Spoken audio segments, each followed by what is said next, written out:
Third exclusive వార్త. Luxury కార్లు, ఒంటి నిండా బంగారం, రాజకీయ పలుకుబడి, లక్షల్లో పెట్టుబడి.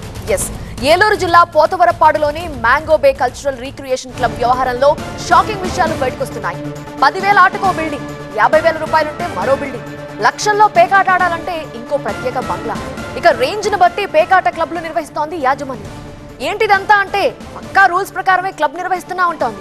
కావాలంటే హైకోర్టు ఇచ్చిన అనుమతుల్ని కూడా చూపిస్తున్నారు ఓనర్లు. స్కిల్ గేమ్ పేరుతో పేకాట నిర్వహిస్తున్నారన్న అనుమానంతో నిన్న మ్యాంగో బే క్లబ్ పై దాడులు నిర్వహించారు పోలీసులు. పేకాట ఆడుతున్న 281 మందిని అరెస్ట్ చేశారు. 280 వాహనాలు స్వాధీనం చేసుకున్నారు. అలానే 32 లక్షల రూపాయల నగదుని సీజ్ చేసి దర్యాప్తు ముమ్మరం చేశారు. హైకోర్టు పర్మిషన్ ఉందంటూ దర్జాగా పేకాట నిర్వహణ జరుగుతుండటంతో లోతుగా దర్యాప్తు చేస్తున్నారు పోలీసులు.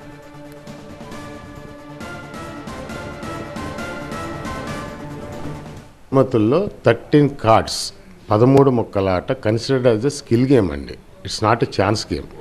ఏదో 3 ముక్కల ఆటలో అందరి బాహర్ కాదండి. అది 13 కార్డ్స్ స్కిల్ గేమ్ కాబట్టి stake, syndicate games, pool games ఆడుకోవచ్చు అని మాకు క్లియర్గా పర్మిషన్లో రాసి ఉంది.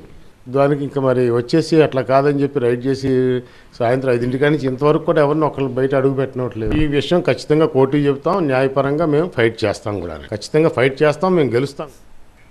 న్యాయపరంగా ఫైట్ చేస్తామని వాళ్ళు అంటున్నారు. అసలు ఏం జరుగుతోంది వివరించడానికి మా ప్రతినిధి వసంత్ రాణి తెలుసుకుందాం. వసంత్, హైకోర్టు పర్మిషన్ అంటున్నారు. దేనికి హైకోర్టు పర్మిషన్ ఇచ్చింది? వీళ్ళు యథేచ్ఛగా పేకాట ఆడుతున్నారు, లక్షల రూపాయలు డబ్బులు స్వాధీనం చేసుకున్నారు. ఎన్ని రోజులుగా నిర్వహిస్తున్నారు? నిర్వాహకుల్ని క్వశ్చన్ చేశారా అసలు పోలీసులు?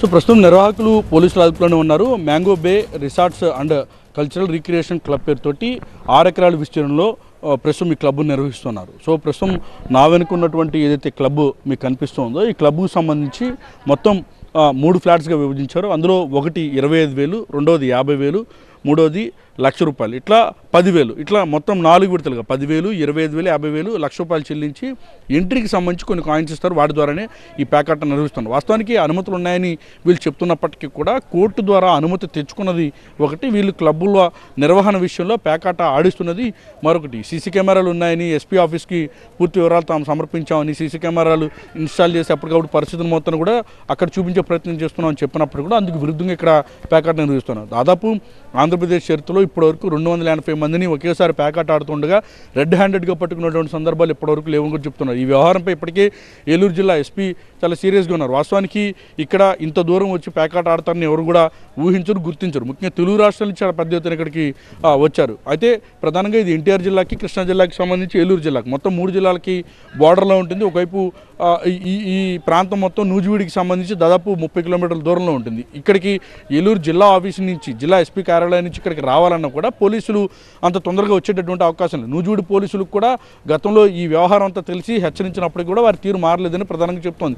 కోర్టు ఆర్డర్ ప్రధానంగా ఉన్నది ఇటువంటి అక్రమంగా నిబంధనలు ఉల్లంఘించకూడదు, ప్యాకెట్ నిర్వహించకూడదు, గ్యామింగ్ యాక్ట్ను ఉల్లంఘించకుండా కేవలం రీక్రియేషన్ పేరుతో ఏవైతే అనుమతులు తీసుకున్నారో వాటి ద్వారా మాత్రమే ఈ క్లబ్ నిర్వహించాలని చెప్పినప్పుడు అందుకు విరుద్ధంగా వ్యవహరిస్తారని కూడా పోలీసులు చెప్తారు. ప్రస్తుతం అశోక్తో పాటు ఇటు అప్పారావు అలాగే లక్ష్మణ్ వీరంతా కూడా పోలీసులు అదుపులోనే ఉన్నారు. ప్రస్తుతం ప్యాకెట్ రాయలు మొత్తాన్ని కూడా అదుపులో తీసుకున్నారు. ఈ రిమాండ్ ప్రక్రియ కూడా ఈరోజు అర్ధరాత్రి వరకు జరిగేటటువంటి అవకాశం ఉంది. ఎప్పుడు కూడా ఇంతమందిని ఒకేసారి అదుపులో తీసుకునే సందర్భం లేదు కాబట్టి మొత్తం ప్రక్రియ పూర్తి కావడానికి అర్ధరాత్రి వరకు పడుతుంది. ఈ వ్యవహారంలో ఏలూరు జిల్లా పోలీసులు కూడా చాలా సీరియస్గా అయితే ఉన్నారు. రైట్ వసంత్.